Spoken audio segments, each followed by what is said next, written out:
Welcome to the Tech Panel. 1, 2, 3, 4. The podcast where tech minds meet. Oh, hey, before we get started today, don't forget to subscribe and ring that bell. Welcome to the Tech Panel. I'm your host, Arvin. And I'm Sarah Bowers, and today we're diving into the practical side of AI with Bart Puszko, founder and CEO of Blue Seas AI Consulting. Bart operates on a model of advise, consult, and deliver, ensuring AI isn't just hype, but a real tool businesses can leverage. We're also exploring why AI is mostly built for businesses. Why isn't AI being used for managed personal data like legal documentation, insurance renewals, and banking? Why that market doesn't exist yet, and how to potentially unlock that for everyday people. We're also going to break down the AI costs, scalability, and the strengths of the various LLMs on the market today. This and more on this episode. This is the Tech Panel. Welcome to the show, Bart. Thank you very much. Happy to be here. So talk us through a bit about who you are, what you're doing. We've done a bit of research and we found you've had a very extensive background in compliance, and it looks like a bit of security as well for some of the bigger firms around Australia. Can you walk us through a bit about your history and what you've been working on? Sure. So most of my background has been in financial crime, risk management, compliance, quality assurance, all those things that banks usually need to have. Yep. So we were usually a cost center rather than a revenue generating center. So we weren't always the most popular kid on the block. But yeah, we made sure that from a bank's perspective, if you were looking at a lot of transactions, making sure, are they suspicious? Is there anything here that needs to be looked at or escalated to the regulator? And yeah, I worked in London for some of the bigger banks and Australia as well. So it's been a great journey. I've loved every minute of it. But I've also been pivoting recently, and I love what I do now as well. Yeah. So like even anti-money laundering, I was reading about that as well. Like, it's fascinating. Yeah, look, it is a fascinating area. I mean, there are so many things that go into trying to build a case. Yep. And we worked with the Australian Federal Police and various other regulators worldwide. Sometimes something that doesn't look suspicious on the surface can actually look suspicious when you add a few elements to it. So yeah, look, it was a great journey. I loved every minute of it. And yeah, anti-money laundering, counter-terrorist financing, these days, it's even more important than maybe what it was, 20 years ago. True. And then what drove you to, I guess, start Blue Seas AI? That's a big shift, hey? Yeah. I think I moved up to the coast 4 years ago. So I spent most of my life in Melbourne, Sydney, London. But when we made the family decision to move up here with my parents and my brother, it was with the thought in mind of I'm going to have to pivot at some stage because we're not living in a big metro where I can, find a bank that needs what I can do. So over the years, I've created a management consultancy where I've been helping businesses here because what I found was businesses are really great at the technical side of things. So as a technician, so for example, if you're an accountant, you're really good at looking at numbers. Yep. If you're a plumber, you're great at doing what you need to do on the job. But on the business side, they may not have that experience. Sure. So I found what I thought was a gap where I could help. And from that consulting, we moved into AI.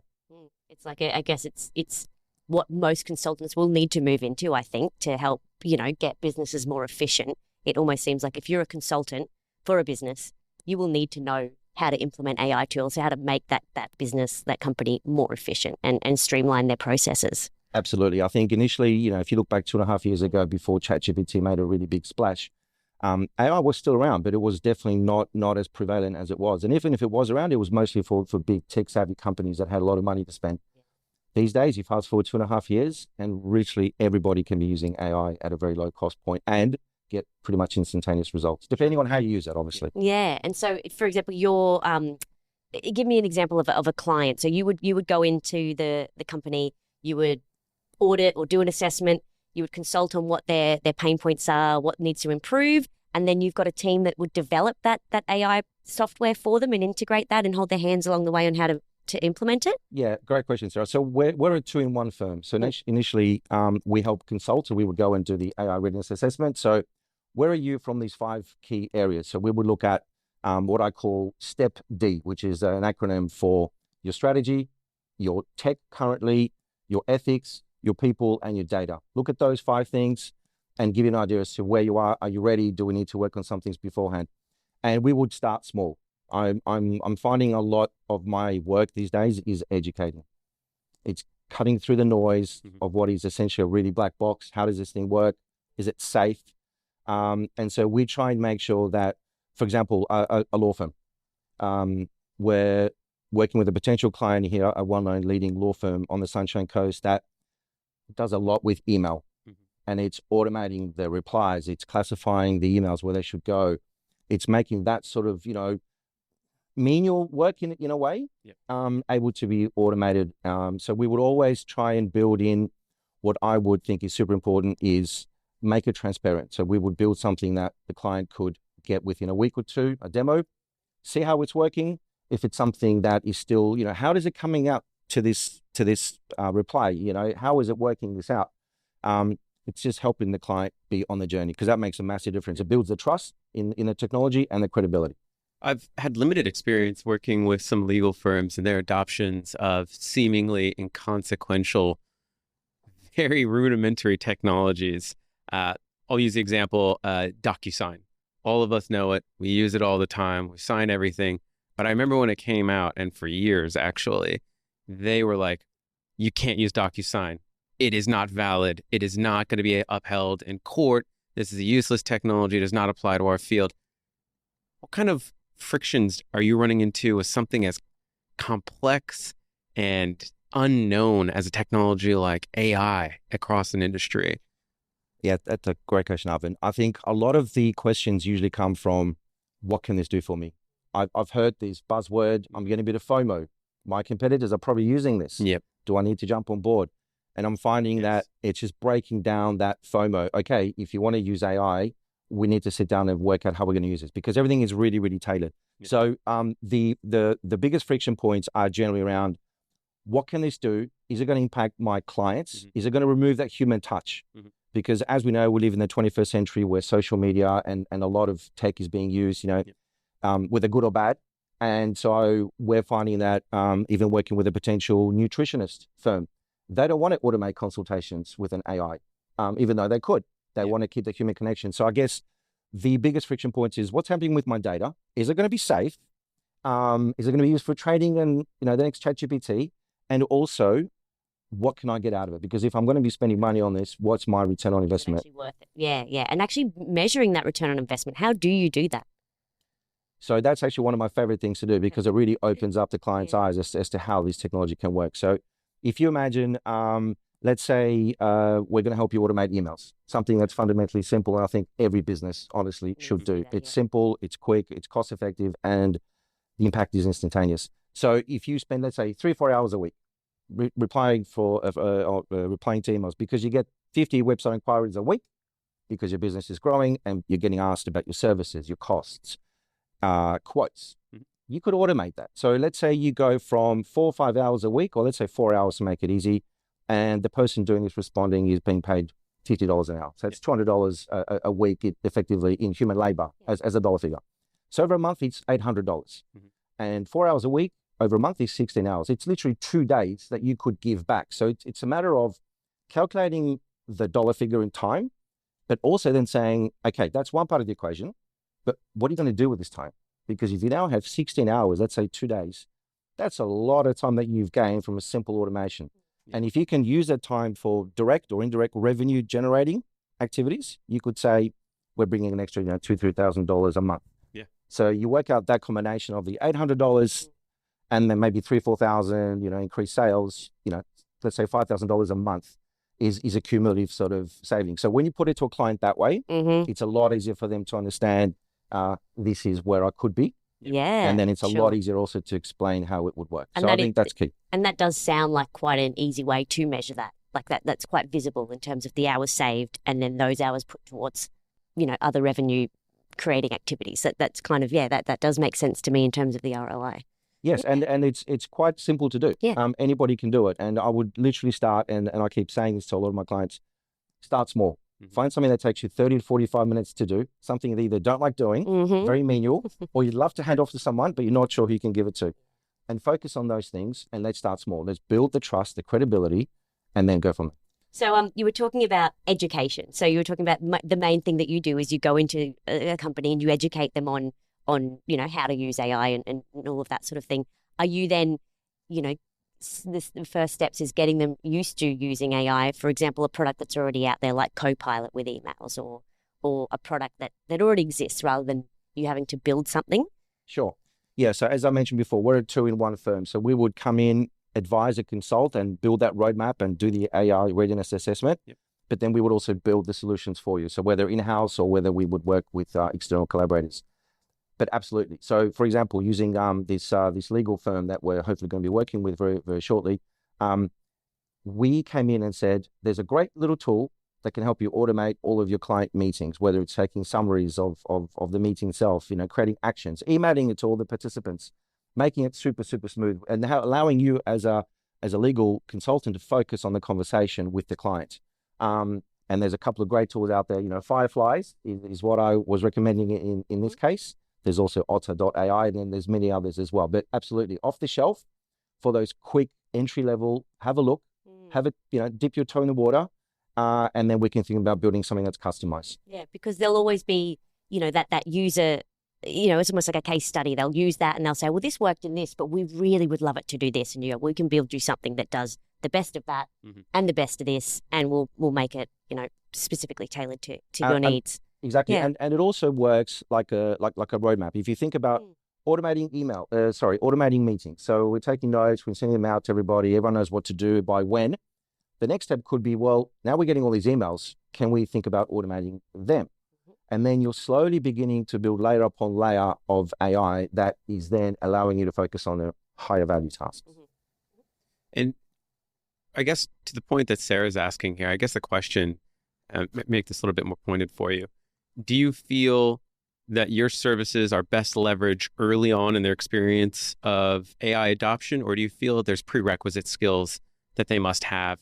I kind of imagine you don't want anyone just going straight into a race car. You'd kind of expect them to even know how to drive a car first, right? Does anyone have experience using AI before?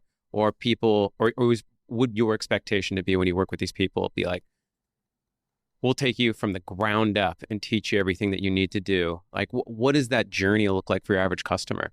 For the average customer, we get inquiries from business owners who say, I have a bit of FOMO, although they won't say that directly. Yeah. They'll say, my competitors are using this and I need to make sure I'm using it. Where do I start? What they often don't know, Arvin, is that a lot of the staff are already using AI. Yeah. Because the firm doesn't have an AI policy. What can we use it for? What should we use it for? Where are the guardrails? So they'll often be a bit surprised to know that their staff are already using it in an informal capacity. And possibly putting their company's data at breach, that sort of thing, without anything in place. Yeah. Right. I mean, you may have heard recently, it was maybe a few months ago, a story of a real estate agent, I think in Sydney, who created a listing description in ChatGPT and uploaded it without realizing that there's some things at the bottom which clearly show that you've used AI to generate this, right? So, I mean, I would say we are flexible enough to know that if you're at the bottom and you're starting out and you may be using it informally, there's definitely a very easy way for you to transition into a more formal process. If you're a bigger business, 15, 20 employees, you've got a large number of moving parts, overlapping responsibilities, there's probably a more customized, version of what we can do. So I think every journey is so tailored. I haven't yet seen a product that would fit all use cases, apart from, like a, meeting note taker or something that's very, very universal.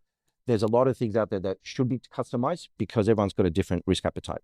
So if you're a medical center, would you want your receptionists to be uploading client or patient diagnoses into an AI? But if you're a plumber creating a quote, would you have the same risks? Probably not. No brainer. So it really depends on what it is that you're doing and what industry you're in. And speaking of risk, were you skeptical about AI, from your background in, financial security and things like that? Were you skeptical at the start, or did you see this as an opportunity to get ahead of it and make sure that those risks, were kind of thought out before going in? I've always led my life with the view of let's explore what's new. I don't often look back. I try and look forward and focus on what is out there that we could do to make our lives easier, right? And at the end of the day, we probably have 4,000 weeks on this planet. And if there's a way that we can, leverage our time, whether it's through more time with family or whatever it may be, why not use those tools? So I would say my journey was always positive open-minded, but definitely also wary of the shadow AI, the sort of dark things that it can do. Because like any technology, it can be used for both good and bad. Given your extensive background in compliance and money laundering and supporting big national branches, how has that affected how you approach customers today on a more intimate business-to-business model where you're offering AI consulting services? Do you approach it with that same seriousness and gravity of, I have a background in money laundering, here's some things that you should be probably wary of, or any of those other things when you start releasing these types of technologies to these businesses? Yeah, I mean, I've been lucky enough to have worked for some of the bigger banks who have really great procedures in place that have been, time tested. So everything from using continuous improvement methodologies to lean to agile to Six Sigma, all of those things that those big companies have spent money on, I've been able to learn and definitely leverage. So I would definitely be coming in with a thought of, okay, why don't we draw out your process flow? And why don't we then mark on this process flow, which has got 10 steps, which of these steps, if we get wrong, can have some serious consequences, whether regulatory or reputational damage. And let's say step 3 is one of those steps. Okay, so if we're going to overlay AI for this whole 10-step process, number 3, we've got to be super careful that this data doesn't leak, et cetera, et cetera. So definitely using a background in that sort of highly regulated industry has helped me to view both sides, but still focus on the possibilities, but always very aware of, we need to know where the guardrails are. Do you feel like, obviously in the space of, financial security and things like that, do you feel like you would love to be back working in that in terms of like AI now and the tools that could have helped you? Absolutely. I mean, the amount of days, weeks that I spent creating PowerPoint presentations for senior managers, and the amount of time I spent collating data and trying to get insights to the business units that we are quality assuring, a lot of that can be done these days very, very quickly. And then if I was to look back upon what I could now do with that time, it could be nurturing those relationships with those stakeholders rather than sitting in front of a laptop trying to work out, what's the average number of critical errors for this business unit. So definitely, I think AI can help any industry and it really can help any business. It's just a matter to what lengths would you like to go to. But I think it's such an open sort of playbook that, I can see it being used everywhere. Are you familiar with any misconceptions that businesses were not privy of, or just false predictions that AI would cause bigger problems than they provides value to the company? Are you ever surprised by short-sightedness on the company's part or education or anything like that? Yeah, I mean, I find that there are myths around AI. And my journey is demystifying this, making it really simple to understand. And the way that I try and do that is, I mean, we have clients that say, I'm not going to use AI because it's going to take over our jobs. And my answer to that is, the way that we build it, the Blue Seas AI, is we always have the human in the loop. So to give you an example, if we were to build, say, an AI receptionist that could make phone calls or follow up with leads, if the person on the other end of the phone is talking to an AI, which sounds super realistic, but if you ask it, are you an AI? We always build that ethical flexibility in there, that the AI will say, oh, I'm an AI, but I'm here to help you. Oh, and by the way, would you like me to put you through to a team member? So we're always building in that human element because we're very conscious of the fact that not everybody is as receptive to AI, but giving them the ability to say, you're in the loop, is key. Mm-hmm. Yeah. What are some other common misconceptions people have about AI? So some of the things that we've been hearing is AI can think and act like a human.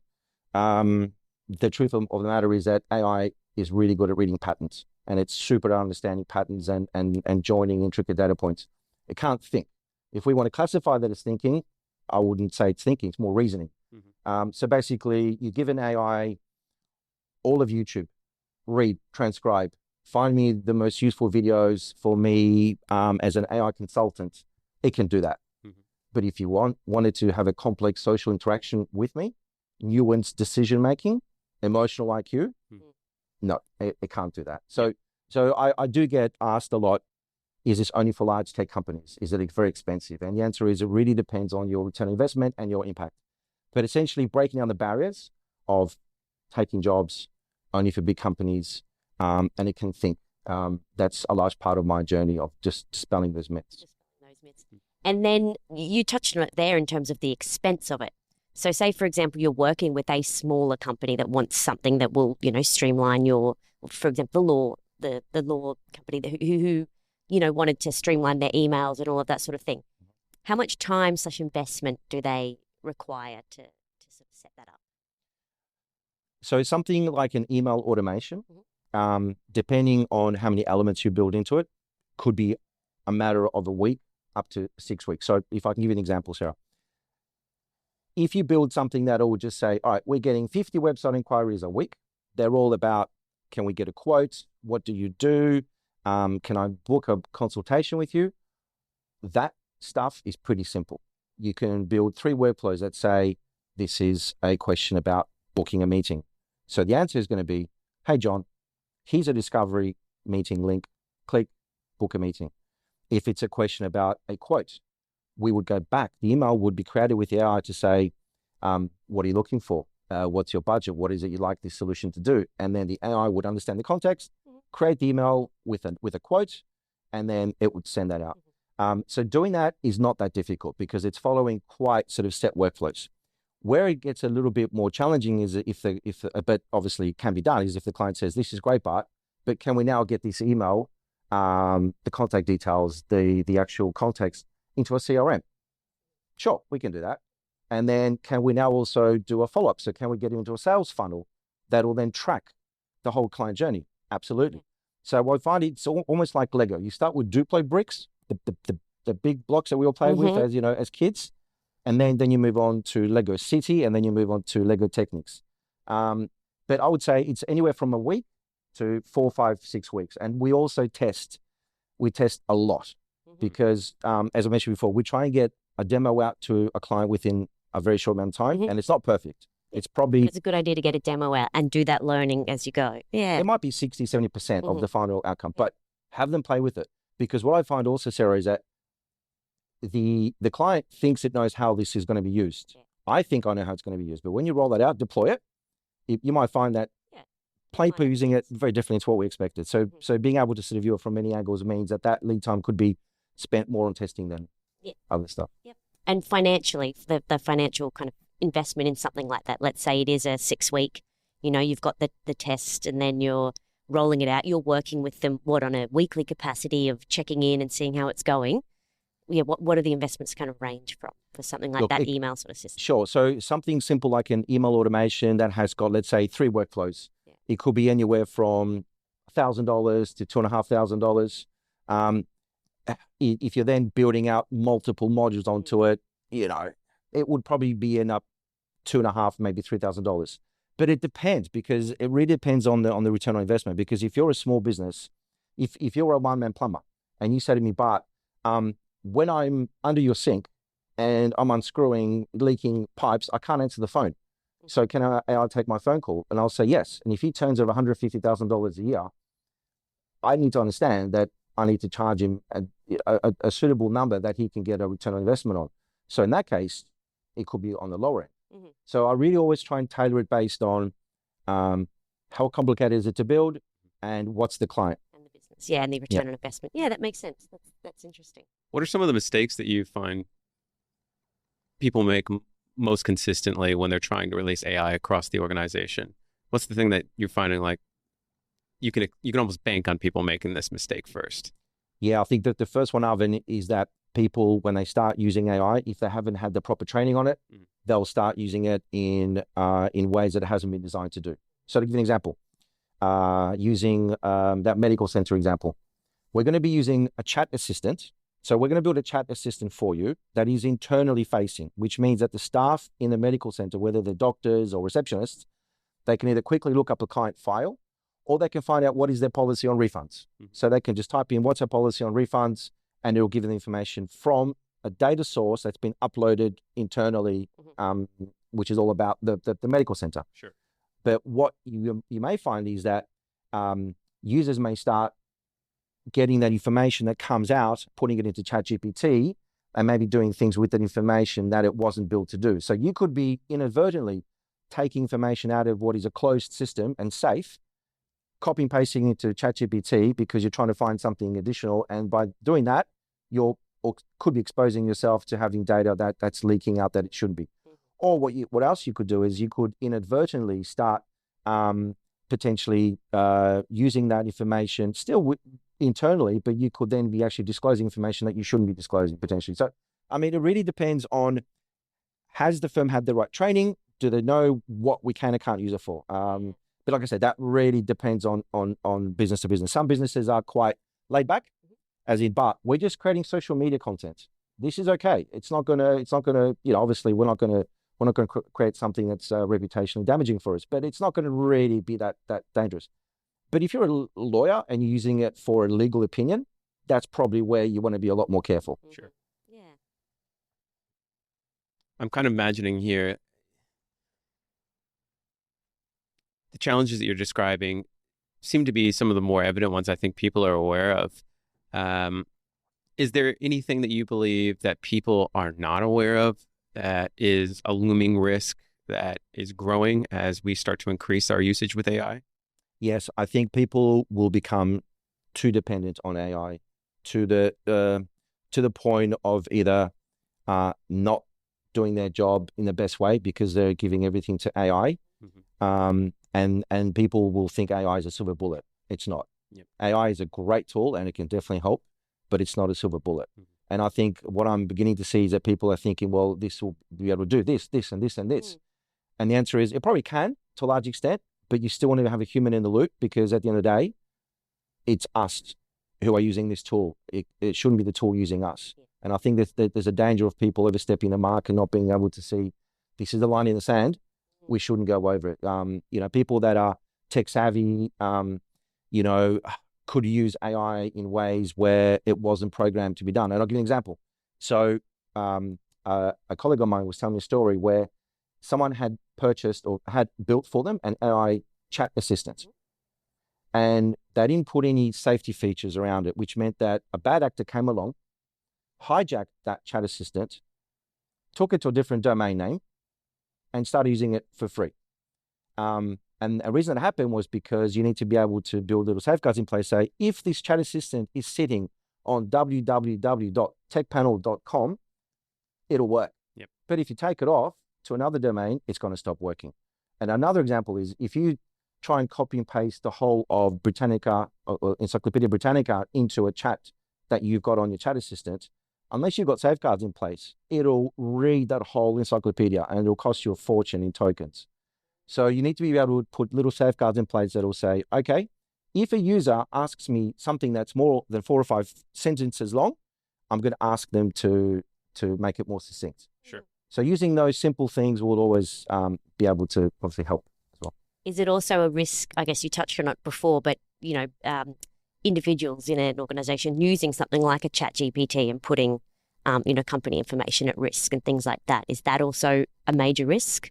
It is. And I think Microsoft is quite good at this because they have a large share of the market when it comes to the operating system that, most of us may use, Windows and Word and Excel and PowerPoint. And they've got a very good tool called Copilot Studio. So that's essentially a ChatGPT wrapper. So it's essentially using ChatGPT, but it's within the Microsoft ecosystem, which means that your data doesn't get sent beyond your servers and it keeps it all safe. So, when big companies like Microsoft start doing that and investing billions of dollars, that they're quite serious about keeping it safe and being aware of it. And as long as you're a Microsoft Office 365 user and a subscriber, you will get all that safety features built in. So which ones are safe and which ones are not safe? That's a great question. It's probably a bit subjective because I think all of the AI that we use has got biases built in. I'll give you an example. If you use DeepSeek, all right, and I'm not picking on DeepSeek, I think it's a great tool and it's got a lot of advantages. If you use something like DeepSeek, which is basically a large language model like GPT, but it's Chinese. China made, yep. Much cheaper, made much quicker and much cheaper. Shook the market recently. Yeah. It had a big impact on Nvidia's shares amongst others, correct. I think it woke people up the fact that, there is another way of being able to use AI without spending billions of dollars on chips. But DeepSeek has got, for example, a lot of censorship that's built in and it's super, super obvious. So if you were to type in what happened in Tiananmen Square in 1989, it'll literally deflect the question in a very overly manner and say, let's talk about something else. Yeah, yeah. Now, ChatGPT is not perfect. If you go to ChatGPT and say, can you write me a crude joke about Donald Trump and Joe Biden, it'll also sidestep that. Yep. So there are biases built in. Yeah, I did know about the DeepSeek biases. I did hear about a lot of that. Even it would start writing the response and then it would delete and then say, oh, I'm not Right. able to answer that question right now. So really what that means, it actually can do what you're asking to, Yeah. but there is a censorship layer over the top, which for users, it just makes it very, very obvious. Yeah. So look, I mean, any AI has got biases in it. For example, if it's read all of the Reddit forums and there are people talking about racism and discrimination in there, it will build that into its answers It'll unless think you that's filter just it out. that's part of the culture. This is what I've read, so I'm presuming that this is how people act. This is how humans behave. Because it's it reads great at that, reading yeah. patterns. Yeah. So what you can do is you can download, if you were to use DeepSeek, you could download a version to your computer if you're a bit tech savvy, use it locally, and you could, because it's open source, you can go under the hood and you can take out a lot of these, biases out. So there are ways of circumventing things, but I think at the end of the day, we need to know this doesn't think. This has read the whole internet. And now we've run out of data for it to feed on, and we're actually synthesizing data because this next generation of models needs to have more and more and more data. So we're actually creating fake data for it to learn from. So this is why I think people need to be aware. We just need to be a little bit mindful of, this is a really cool tool, but let's think about some of the consequences of using it in the wrong way. And be aware, it's not always going to give you the answer you want because it is generative, right? It's making it up. There's obviously always going to be the misinformation because it's not always accurate. There's the bias built in. Is there anything else that people should be looking out for in using some of these open source AIs? So I think open source is great because it allows you, if you're tech savvy, to take it apart block by block and build something that you're looking for, which it could be a really customized AI that will do one thing superbly well. But the other things that I think people need to be aware of is obviously data privacy is huge. Governance. How are you using this? What are you putting in there? Are you aware of where it's going? And if you can't answer yes to all those questions, you probably should take a step back and just evaluate. So I guess there is also the danger of, as AI is more and more popular and there's more and more models out there and they start talking to each other, which is where agents come in. And I'll give you an example in a second. When they start talking to each other, it can almost shuffle us humans out of the loop. Because if think about this as an example, you could build a law firm that's AI based. So you could have an AI receptionist that is trained on being able to forward the call to the relevant AI lawyer.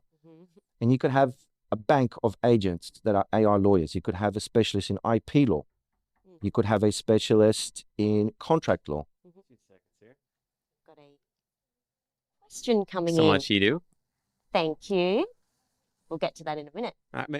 Yeah, we'll We'll hold get off. to that We'll in hold a off. minute. We've got a question that's just popped in, but yes, continue Sure. on. So I love this concept. You carry on. So if you have this AI law firm, right? So you have an AI lawyer that is superbly trained in contract law. It's read every precedent, every case. It knows the strategies that lawyers use to circumvent or to win cases. Same for an IP lawyer, family law.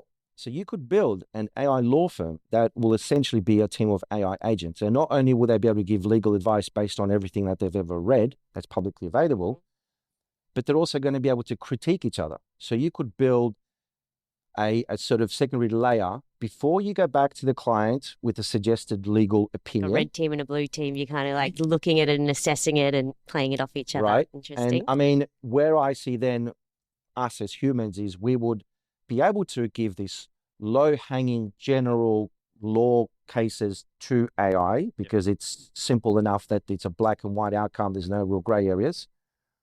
But we will then become a strategic advisor is how I'm seeing us be kept in the loop. But I think definitely AI agents are coming. They're already here. But as things evolve and you're getting AIs talking to each other and even critiquing each other is exciting and scary. I mean, a simple example is if you're looking for, if you're trying to get a job promotion or you're trying to ask for a pay rise, you could go into ChatGPT and you could say, act as my hiring manager. This is my job role. This is what I'm responsible for. These are my achievements for the last 12 months. I'm asking for a raise. I want you to interview me, and I want you to throw roadblocks at me to test me and prepare me for a real conversation I'm having next week. And using the advanced voice capability and ChatGPT, you could literally have a conversation and say, hi, John, I'm looking for a raise. This is what I've done this year. And the AI will throw questions at you.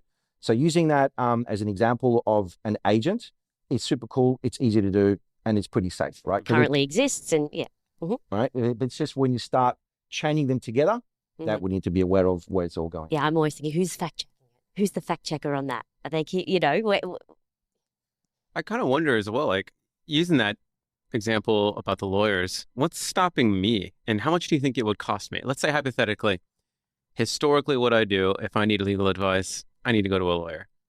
And it may cost anywhere from $20,000 to $30,000 to get something as simple as, what are things people do? A prenup. Let's say they wanted a prenup. Doctors might charge you, I don't know, I haven't had one, but $30,000 for this. How much would it cost for you to alternatively build an AI model based on, as you said, all of the law and just have it give you everything that you need? So something like that, Arvin, even a will, pretty straightforward. You give it everything about your current situation, your net wealth, all of that.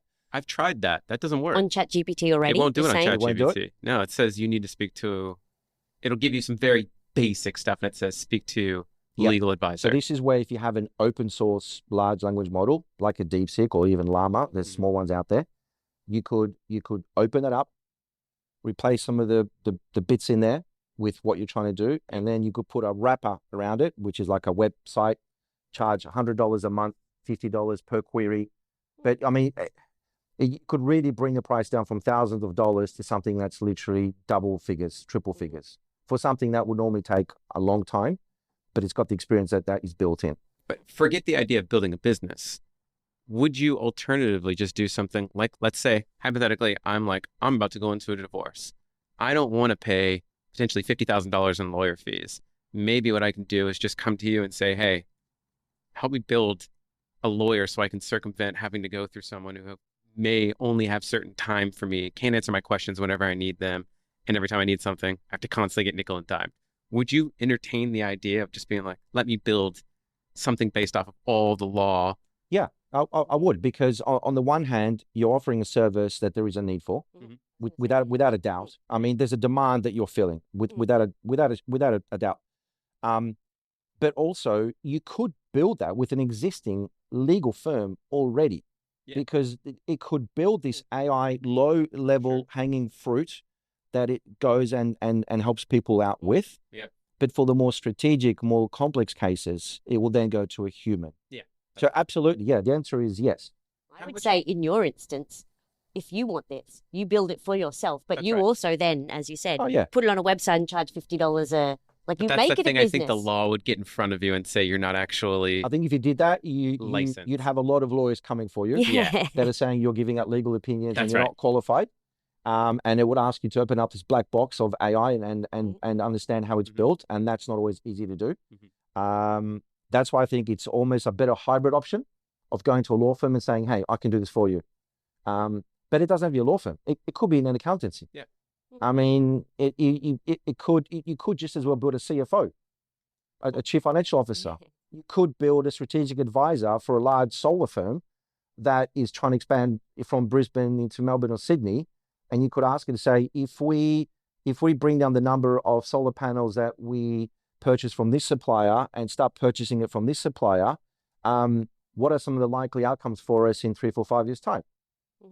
There's lots of things you can do with that. Yeah. And on that note, if you're building these people, these replacements almost in the business, sure, you've still got that human touch, that human element, but they might have more time on their hands to do something else for the business. What do you think are the skills that employees will need for the future if AI will be taking a lot of these menial tasks and whatnot? I think definitely the human connection. I can envisage emotional intelligence. Do you think that is going to be like a big skill that's needed? People skills. Definitely. I think what it's going to get to, Sarah, is that AI is going to be so prevalent in every industry. People are going to be sick of AI, and they're going to just say, I want to talk to a person. It's like social media almost. Like people are kind of going, I'm sick of that, pulling away now. I want face-to-face connection again. Yeah. So I think there will actually be a niche in the future where us humans are doing something that we're doing now, but we're doing it again in the future, and people are coming to us because they don't want to talk to a machine or a robot. I can definitely see that happening. Yeah. I think people will get sick of the efficiency era. Like I'm already almost like, how more efficient do we have to get? I want to selfishly come back to that thing I was talking about before. I want to use another example. Maybe it's a bit more personal. Haven't really wants to sort his legal issues out. Well, there's so many other ideas I'm thinking You've about always here, got right? something. Let's use the example of a visa. If you wanted to get PR or something, right? You usually go to like a lawyer and you say, I need to file for it. And they're like, no worries, $20,000 and we'll follow your paperwork so you can get your citizenship. And on the end of this, you just find out, oh crap, they're really just making me do all of this stuff on my own anyways, but I still have to fork out $20K. Would you say it is more cost effective to build the system through yourself?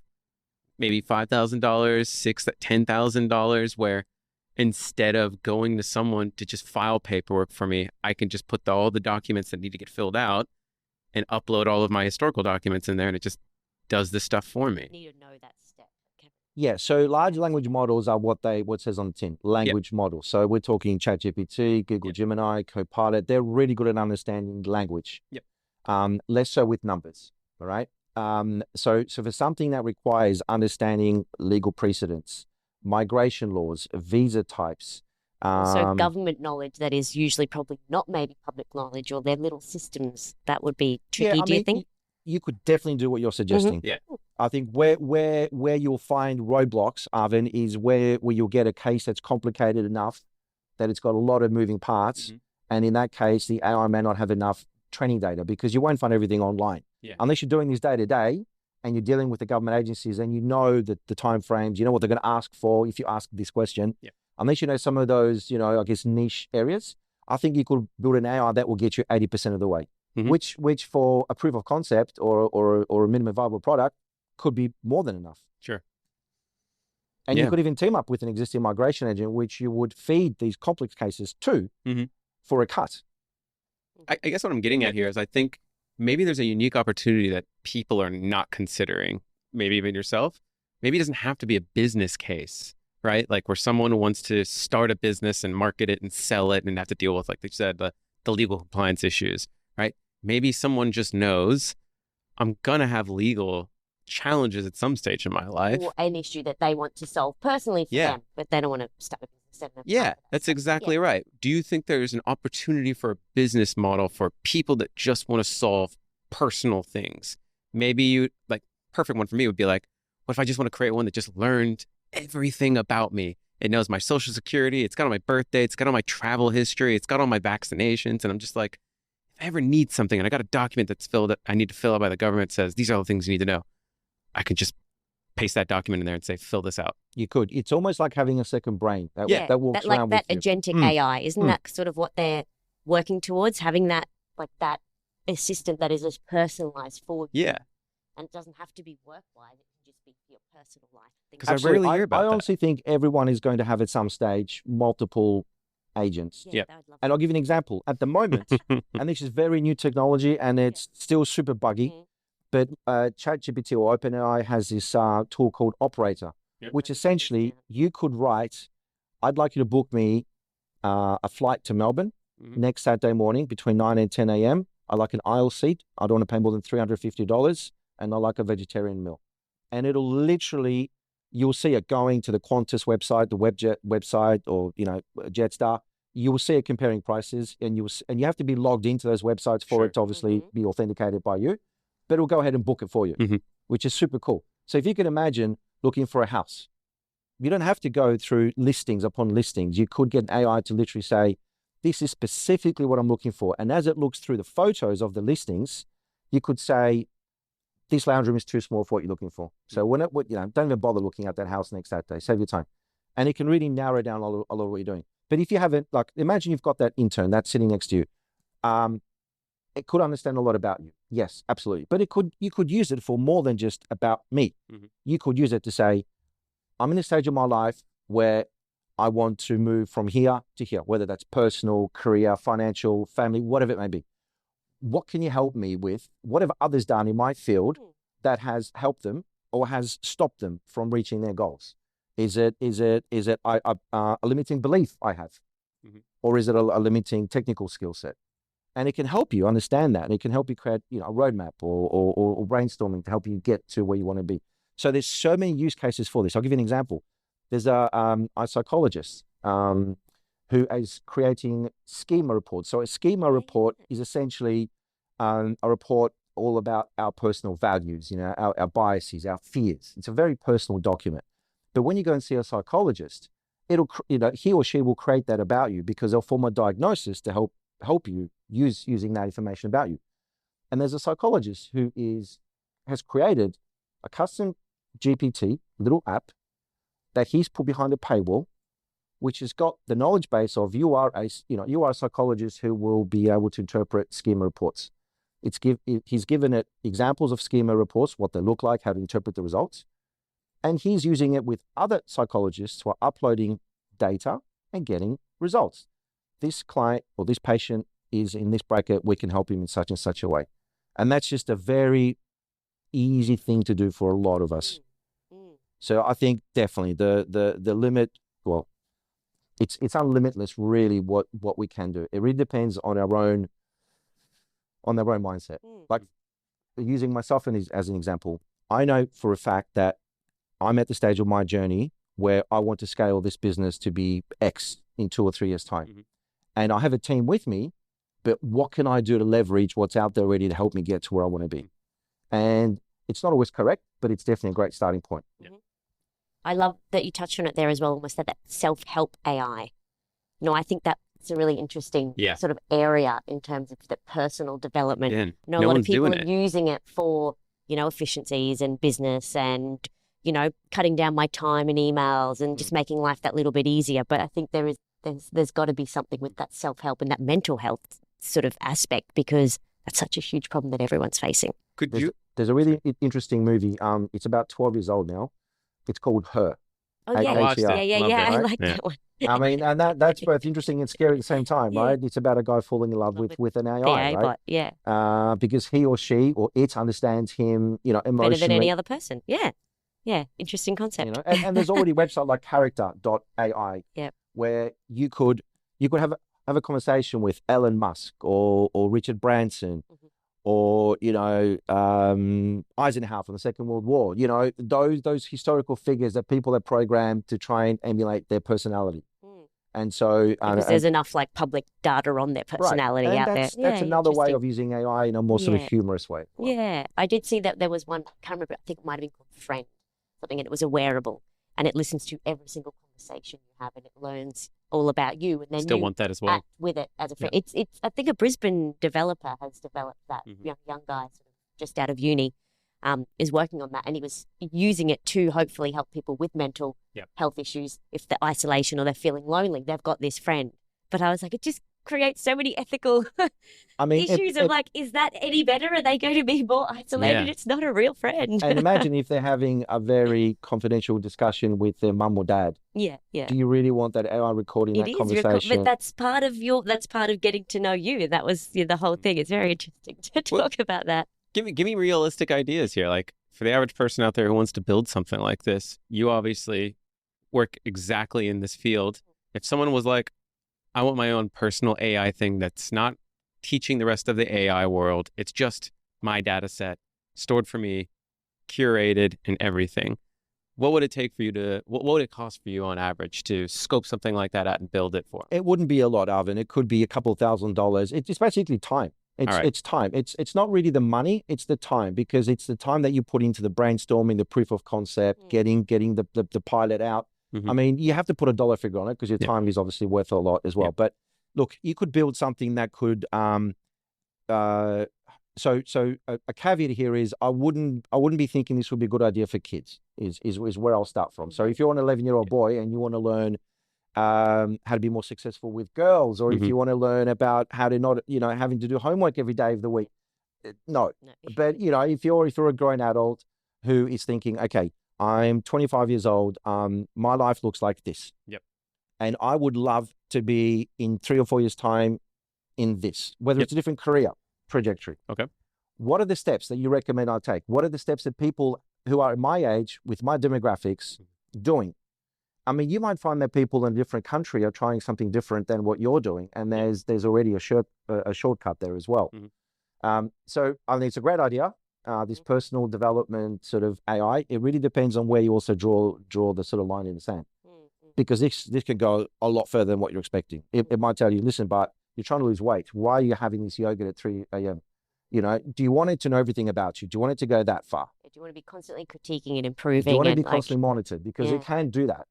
Some people may, some people may not. I'd give it a crack if it was, again, something that couldn't teach the larger language model. It was only for me. You don't want to, have it on open source for the exactly. greater good. You're I don't want the greater good. No. I just want it for me. That's exactly right.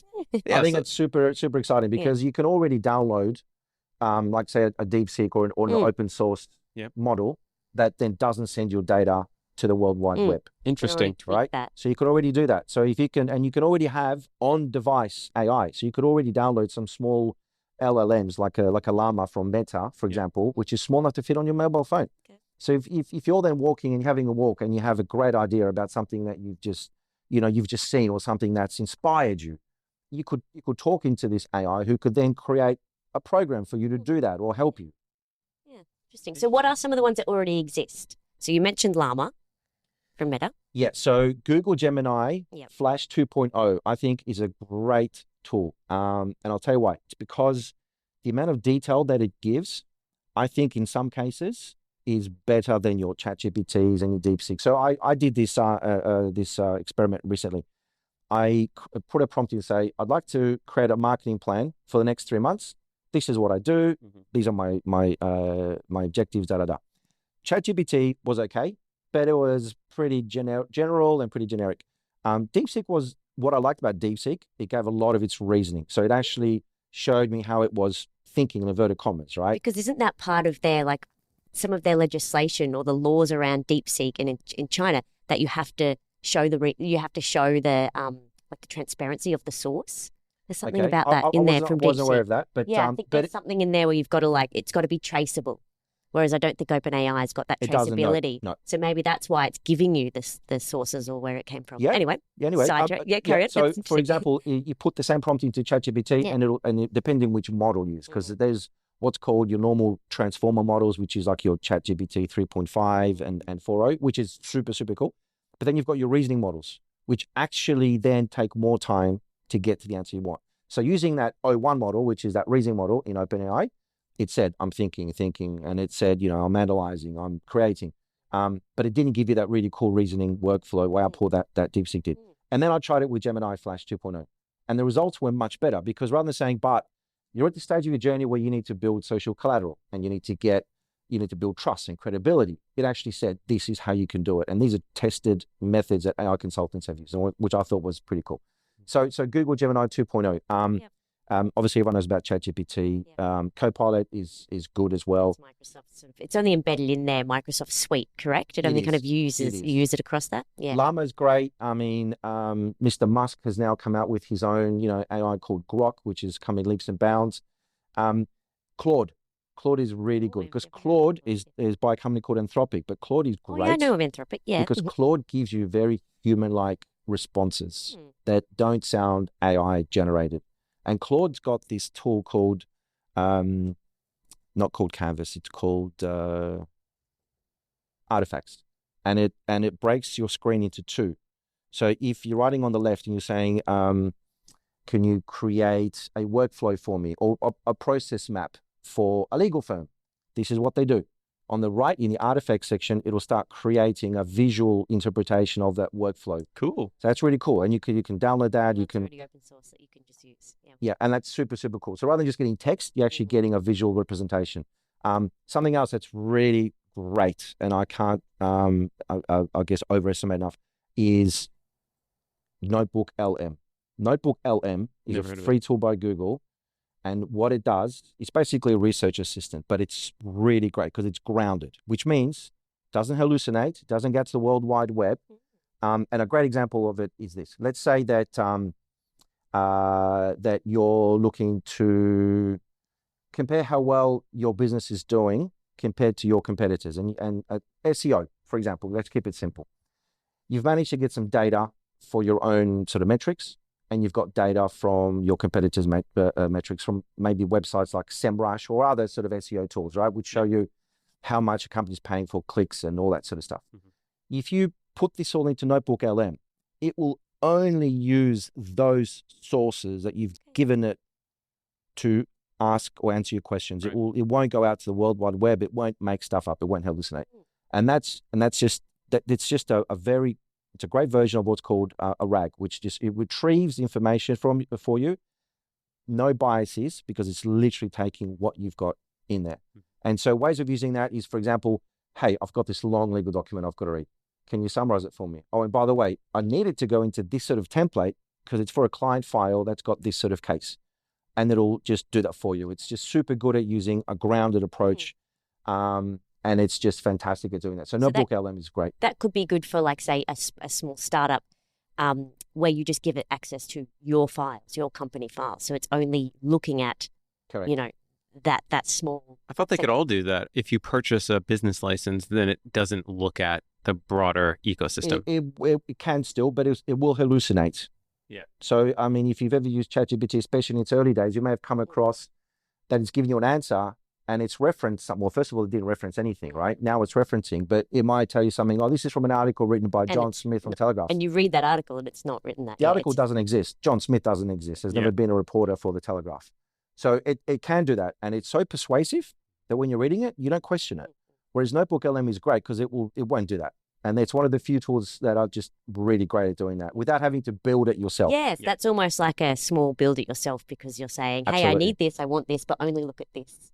Yeah, without having to actually build your own tool. And another, and this is like a super combo. If you use something like Perplexity, which is an AI search engine, it's like Google, but on steroids. Okay, if you use Perplexity to give you the right primary sources of data, so government sources, council, whatever it is that you're looking for, and you put that into Notebook LM, and then you get Notebook LM to interpret the results for you, that's just a super strong combination of getting the best data and getting a really good interpretation of it. So I like that. That's really cool. That I is love really that good. list. That's so good. Yeah. That's and so helpful. You could use it for building that personal AI. Yeah. Go to Perplexity, get it to give you some ideas on how to do that, put into Notebook LM, and then start brainstorming. I'm still blown away that That not everyone's doing using this. this. Yeah. I dabble, but I just don't know how to use it properly. Like, I dabble in it and I like to, use things to try to streamline, but I would like to just have an overhaul of, I think I would like an overhaul of my home life. Yeah.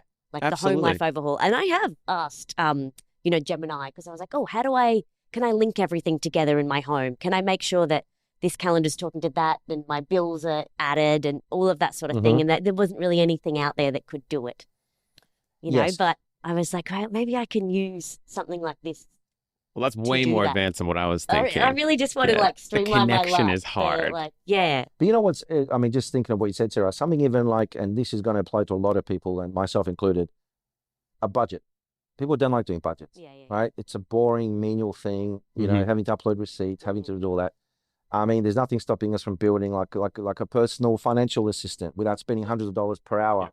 Yeah. Upload those receipts, tell her what you're trying to do, and it'll just help you. Yeah. And it you has can access to your, I would like it to have access to like my CommBank app and these sorts of things, but only localized. Like, I'm too nervous to use an open source AI to do that sort of thing and say, here's my CommBank login, and I'm nervous to do that. So maybe something like a Notebook LM could do that, do you think? It could. And the good thing about Notebook LM is that, I mean, and as they state, they don't send your data anywhere. It stays within where it's uploaded. So that's another great thing about using that application. Just sad. Why? Because I feel like we're at a stage where, like, surely we should have been able to create individual agents that people can purchase and upload their own personal data. It doesn't go into the training model and people just get to use it. But it's all business, you know what I mean? It's all, do you have a company? Do you have tens of thousands of dollars to spend? Then we've got a great tool for you. And it's like, geez. It's also going to evolve and change, though. That's the thing. Like, if you built something for you personally, and then you're like, actually, I need that change now. Actually, I need that. That's not going to suit my lifestyle anymore. I need something else. You're going to have to keep going and getting it updated and You changing will, it. And you will. yeah, I mean, yeah, you're that's right. the I tricky mean, thing. AI is targeted at the moment, mostly businesses because they have budget. they have budget Yeah. and that have needs. I mean, Yeah. I mean, if you can go from spending 5 hours a week on emails to 20 minutes on emails, Yeah. boy, I mean, that's a pretty good time saver. True. Yeah. But I also understand the personal side is something that I think has been definitely unexplored, Arvin. So Yeah. we should talk after this. We yeah, definitely I should. really, I know, I love No, it no, as I well. started this. You get out of here. You go start your own business. I want to do it as well for the, the self-help sort of thing, as well as the Get out of it. You know I'd streamlining go my into life, business with you. Yeah, I don't know if I'd go into business with you, though. Yeah. No. We should. The amount of times we just have over drinks, you're like, got this great business idea, got this great business idea. But at the same time, I don't want to, Yeah. go in 24 hours a day, 7 Yeah. days a week, really all in that business. Yeah. But if you had Still an want to agent do that my could do other it for things. you. Exactly. If you could do something like this, that's okay, I could be an entrepreneur, but not have to be all in, then that could Totally. be helpful. Interesting. Shall we open the box? Good point. Let's open the box. Okay, so a question has come in from our audience. Yep, your question. Let's see what we got here. What's one everyday task you wish AI could handle, no matter how ridiculous? For example, cooking, picking the perfect TV show, filling the car up with fuel, etc. Something that it can't do at the moment, or that it can do at the moment. Oh, either. Maybe give us both. Sky's the limit, brother. Yeah. Yeah, sure. Okay, so personally, I find I spend 3-4 hours every day learning. So I watch YouTube videos, I read things, I try things. If there's a way that it could circumvent my learning from 4 hours to 1 hour a day, that would be huge. Yeah. Mhm. And without putting a chip in my brain, which I don't want to do, if there's a way it could do that, boy, that would help. Actually, something else that would really help myself personally. Mhm. Balance my life out better, give me more time to spend with my kid and my wife, Mhm. get me out of the office. Yeah. So if there's a way that can help me, automate some of those things that I'm spending a lot of time on, that for me, learning, remembering, and then being able to use it, help me with that. That's huge for me. I think you raise a really good point. I've had this conversation numerous occasions where I've said to people, how sad is it that we need to spend, not really true for Australia, I guess it is if you do a PhD or whatever, but like potentially hundreds of thousands of dollars on an education, doing things or learning things that have nothing to do with what you went to study. You ever get those little courses on the side? They're like, you have a 4-year degree. And I'm like, surely I could do this in like 2, but you've got a 4-year degree because you need to learn all these other things on the side that have nothing to do with what you want to specialize in, right? Or just like gatekeeping. Like, I want to be a chef, but I don't want to be just a regular chef. I want to be a Michelin star chef. Teach me the skills. Okay, we'll spend thousands upon thousands of dollars and years going to special courses that have long lines and blah, blah, blah. This is the kind of technology where they should be able to just leverage all of that countless hours and There is. thousands of documents. So if you've come across something, Arvin, called HeyGen or Synthesia, Nope. which are basically they're a great tool for having an avatar of yourself. Yep. If you wanted to, or pick from one of hundreds and thousands and adding a voice to it. Okay. Building a course, as an example, building a course for becoming a Michelin star chef in 12 months' time. What? So you could actually you could use Perplexity to find you the best ways, the quickest shortcuts to become a Michelin star chef. Okay. Use Notebook LM to create a roadmap for you and create a course content for you, maybe breaking into 10 modules and specific recipes to cook and all that sort of stuff. And then create a course based on that in HeyGen or Synthesia, which you could roll out to whoever would be an aspiring chef. So HeyGen or Synthesia is just the system that teaches you stuff in a video format, but Perplexity is the way you source the information. So Perplexity is about sourcing. Build it in Notebook is Notebook. about interpreting and creating like course content in 10 modules and the outcomes and the Roadmap. learnings. I like the idea of the wording of roadmap. That would kind of and plan that out HeyGen for you. is just like a content management system. So you would use it to deliver it to your audience. So it would have like an avatar there. Yep. You could be having on screen, recipes that you're currently involved in, or things to avoid with sharp knives or whatever it may be. And if you ever update your content, you don't have to re-record it. You don't have to fix filler words. You just literally say, "I'd like you to replace module 3, which is an old recipe. No one's making brownies anymore. We now want to make chocolate cake." That's the big thing. replace that content with this content, and it'll just do it. I'm doing that immediately. That's the most exciting piece of software I've heard of in probably a couple months. All right. I'm holding you to I have I an wanna try issue what you with the cook. Yeah, yeah. shortcuts. I have like a moral work ethic issue with the shortcuts. It's not a Like shortcut. I have a the moral. 80,000 hours to perfect something. Mhm. Like there is something in that. I'm And saying there's the life lessons you learn along the way and the resilience and and it's like, shortcut it, just do it. Did you go to university? No, I didn't. Ah! I didn't. I learned on the job. So That's I'm all exactly about right. like work ethic, That's learning what I on the mean. job, adapting. But that's what it's something like I took the you got to sometimes do the hard tasks or take the long road, like take the challenging, difficult route. Like I think there is like there's psychology about that. I think sometimes that is I think if you're a good young, way to learn. if you're a growing, I guess. growing, maturing young adult, Yeah. 100% agree. Do the hard yards, build the character, build resilience, Yeah. make That's right. mistakes, get up, do it again. But I think, if you're mid-20s, 30, and if you can accelerate something that you really want to do and you're passionate about, That's Yes, exactly right. accelerate it. Yeah, I am always trying to accelerate and trying to, Yeah. move forward. But I just to skip the steps.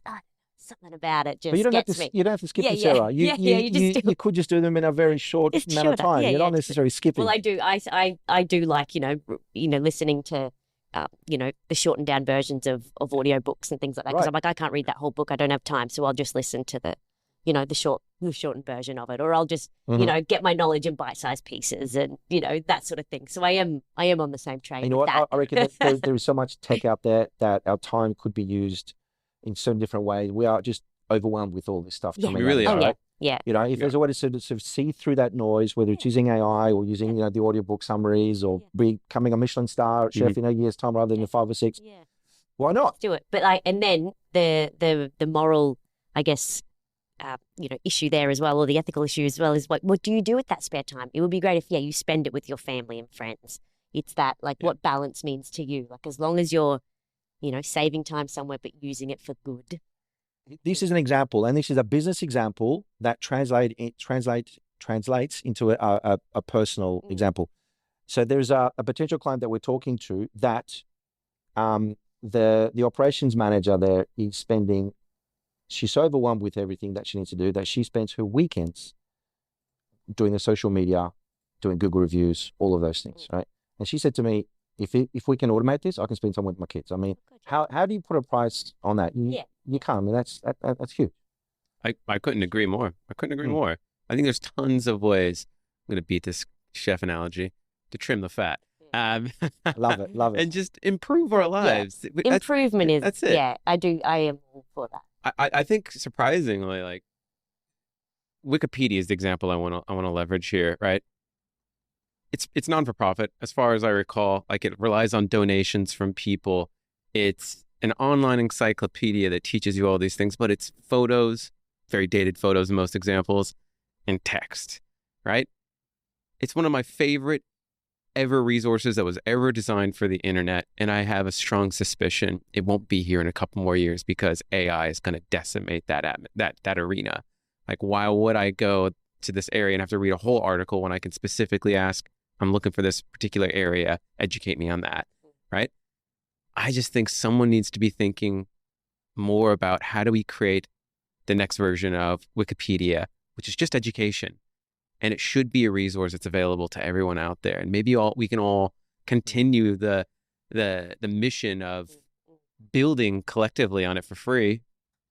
Well, isn't that what OpenAI is almost? Like it's kind of like we're building this But we don't get to do collective it. source of information. Someone else is doing it. But if you take your thinking one step further, we all learn differently. Yeah. Some people are great at visualizing information, like, for example, myself. Yep. If you show me a demo of something and I can see it, I can understand it a lot better than if I'm having to listen to it, like an audiobook, or having to read it. Yeah. So why not do the Wikipedia, but using your personal AI analogy, why not create the way that you learn best and giving you that information in that channel, in that format? But that's what I'm talking about. Right? That's what I want. I would love to be able to watch an online course teaching me, again, be a Michelin star restaurant, chef, sorry. This is all you got to do. Or a restaurant. Like, you want to start a restaurant? Bang. This is all the steps that you got to do. Like, these are where you're going to go. There's so many cool things that we can do with these technologies. Yeah, like the Super cool. potential is like limitless, as you say. Limitless. And it is exciting. I get so excited about the potential. Same. Because I get excited about what's already here that I don't even know about You yet. know what? We're almost how you could limited use by it. our own human brain. Yeah, Yeah, we are. Okay, yeah. Do you know what I mean? Like if you have limiting beliefs, I can't do this, then well, you'll Yeah. never do it, right? Yeah. So we've definitely talked about the potential of it and you know where it could go. What are the I guess what's the downside of it, of AI, and what are the risks or the major, like the harm that can happen? I think over-dependency, Mm. losing human connection, losing sight of the fact that we are humans and we need social interaction with humans, right, to thrive and survive. We're not cavemen, cave people, you know, that are surviving day to day. I think AI can start encroaching on our sort of human, and I guess the word is even invincibility. You know, we may not be the top of the food chain for too much longer if we keep on going very quickly at a rate that's not controlled, monitored. I mean, the last thing we want is something to happen whereby, you know, you watch a movie like I, Robot, I think it is, right, with who was it, the gentleman? Wait, iRobot, Will Smith. Yeah, and, correct, right? Yeah. For example, right, you don't want that to happen where the robots are smarter than the humans, and there's no way back. There's no back because they're learning from each other and they're learning at a quicker pace. And they're predicting what we're going to do. It's like playing against a grand chess master. He's 10 moves ahead of you. How are you going to beat him or her? So my fear is that we're going to get into a dark territory from where it's going to be very hard to come back from. That's why I think we need to have all those guardrails in place. We need to be super careful how we do it. What guardrails do you think we need? Like, do you think we've had a conversation with someone else about, you know, is there a way for government to regulate it? Like, you know, if there's deep fakes and something is generated by AI, does it need a watermark? Like what are some of the guardrails? What should be in I place? think generally governments are slow to react. Yeah. If you look at anything that happened in the last, 200-300 years, anything bad that's happened, the government's usually the slowest to react to putting laws around it. I think it should come intrinsically from the developers, to be honest. So we need to have almost like a global AI policy. Like a committee, almost like a bigger, Yeah, almost like a UN, if you want to use that sort of analogy, right? Where you get the best brains in the world who know how these things work behind the black box theory, who have built them. They're all mathematicians, very smart people. You get them in a room to say, what do we need to do? Because they're the ones that understand this technology the best. And they're the ones that can help us build those guardrails. But absolutely, if it's AI-generated content, obviously watermarks are super, super simple to do. And I believe I'm right in saying that some of the tools out there already do that. So they'll even put it in the meta description. So if you download that AI-generated image, in the meta description, it'll say AI-generated, right? But I think the lines are becoming blurred, Sarah, because even if you look at AI voice, it's so good. It's like a 9.5 out of 10. Wow, it's almost hard to now not predict, but to distinguish between what's real or not. So I think, definitely, when I talk to people, I always say, we can build this for you, but I strongly suggest we're going to build this human in the loop as a backstop, and it's always there. So if you want to be transferred to human, yes. Is it an AI? If it gets asked, it's always going to say yes. I think we just need to be careful about doing those sorts of things. It's funny because we were literally just talking about this on the last episode, where I spoke to a guy who works in the development field, and I posed the question to him, do you think that there should be laws that inhibit AI's ability to talk to us or to present anything to us when it's masquerading as a human being? Like a chatbot that's like a I'm chatbot. Actually a human, And I didn't say don't give the companies the ability to say whether or not they want to say this is a chatbot. Like legally, the tool that's available, the government should be able to be like, this is a huge regulatory risk. bodies, whoever that is, instead That's of the exactly government, it. like this UN style regulatory body. I'd still want the government involved in the law on it. So some of the AI governance that we include when we build these things out are that we, first of all, are aware that if we bring something in to this company, there may be another AI consultancy that will come in next year that will build something on top of it, and on top of it, and on top of it. And maybe there's something here that's sitting in the corner that's also, an AI that someone's unaware of. But it's still inputting into these other AI. So I guess what I'm trying to build is a picture of discovery of all of the AI models, because it'll be like cars. You're going to have lots of cars on the road. They're going to be different makes, different models, different 0 to 100 speeds, you know, and they're all going to have different features, right? And some of them you may not be able to see that well because they're sort of hidden in the background, but they're still impacting on society. So you want to make sure that, you know, company or business that develops and takes things on piecemeal, that you understand, okay, there's 10 AI models in this firm. 7 of them we're aware of, but 3 of them are outdated now. So we definitely need to put new guardrails in place. But these 3, we just discovered them by sheer luck because they're feeding into something that's giving us an output. But why are they here? What have they done? What are they doing? So I think, I agree, definitely, government needs to be in place without a doubt. But I think the technology is moving so quickly. That's right. That what was 3 months ago, you know, technologically, you know, state of the art is now almost like dinosaur age. Yeah. I don't know how quickly governments can react is what I'm trying to get to. I think it needs to be policed, but it needs to have a committee of people that know this inside out, and they need to be the ones that just help us before the government catches up. It'll be years, I think, before we get. Anyway, if you just look at the EU, they've only just implemented an AI policy recently, about a year ago.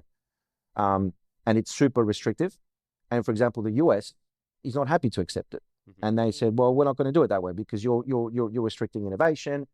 And we're sort of in a little bit of a you can call it what you want, versus China. You know, it's a race. It's an arms race. Right? Yeah. So we're in the US, I'm not going to be adhering to your EU policies that you're trying to sort of throw at it. So I think, you know, we need to have almost a global approach to it.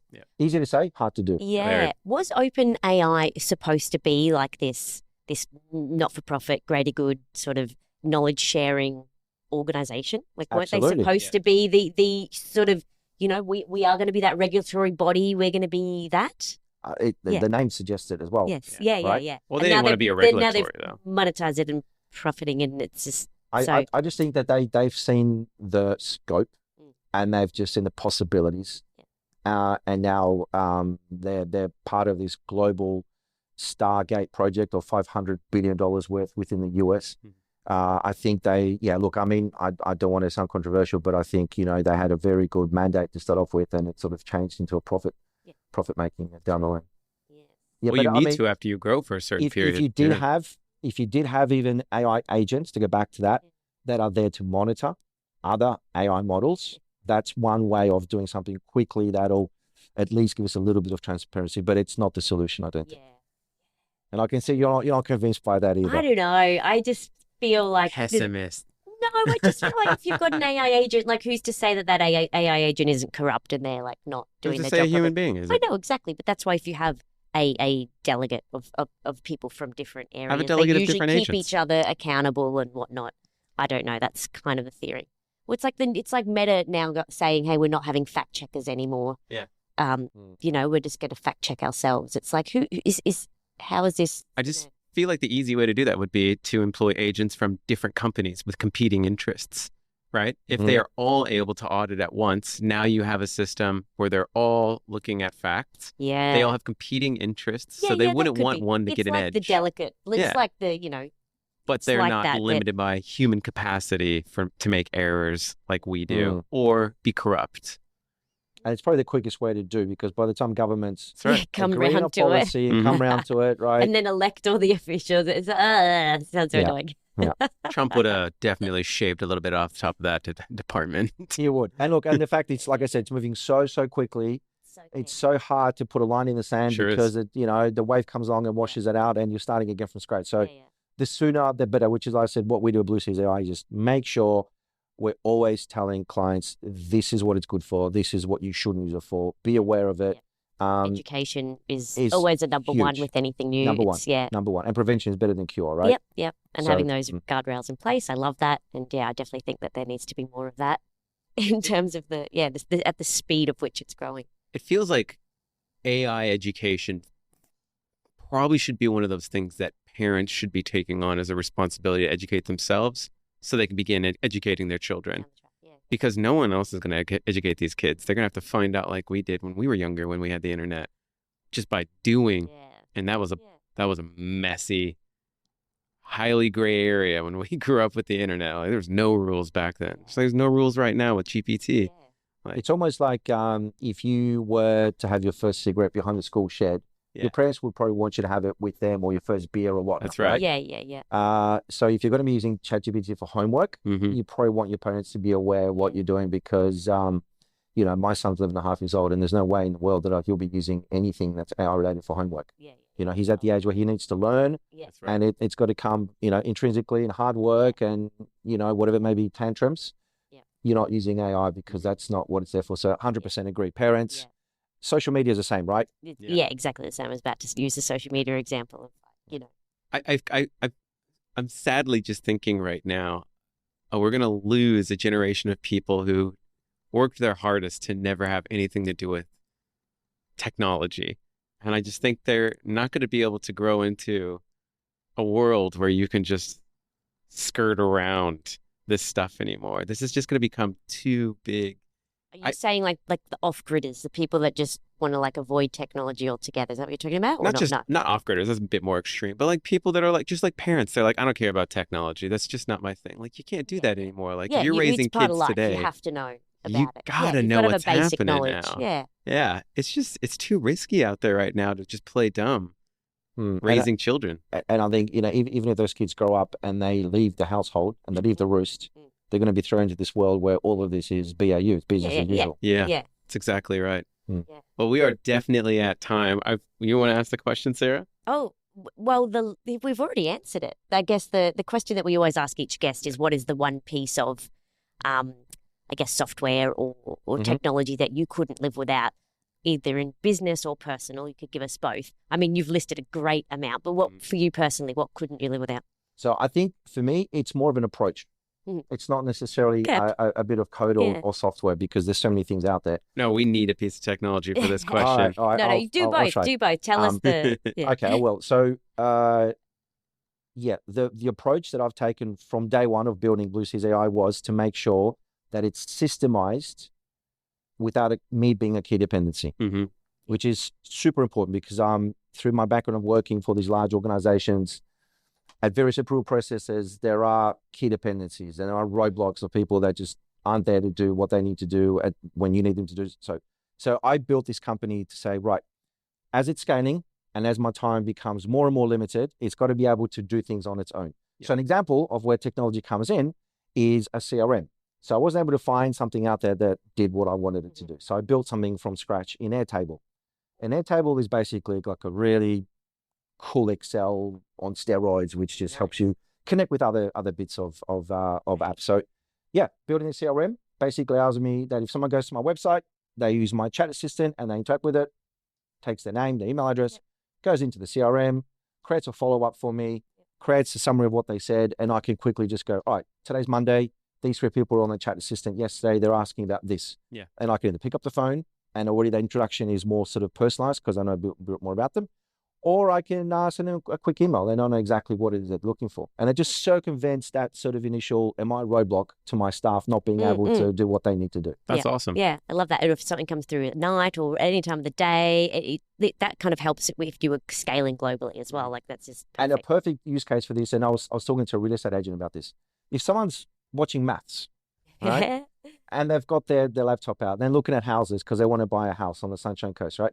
And they find 3 or 4 houses. Obviously, they're not going to call the agent at 7:30 p.m. at night. But if they had a chat assistant, it could book an open or a meeting with the real estate agent. It could also give you a lot of information about the house potentially that you may not have, available. But it just circumvents the amount of touch points, I guess, and just allows you to have a better customer experience. Love that. Love it. Amazing.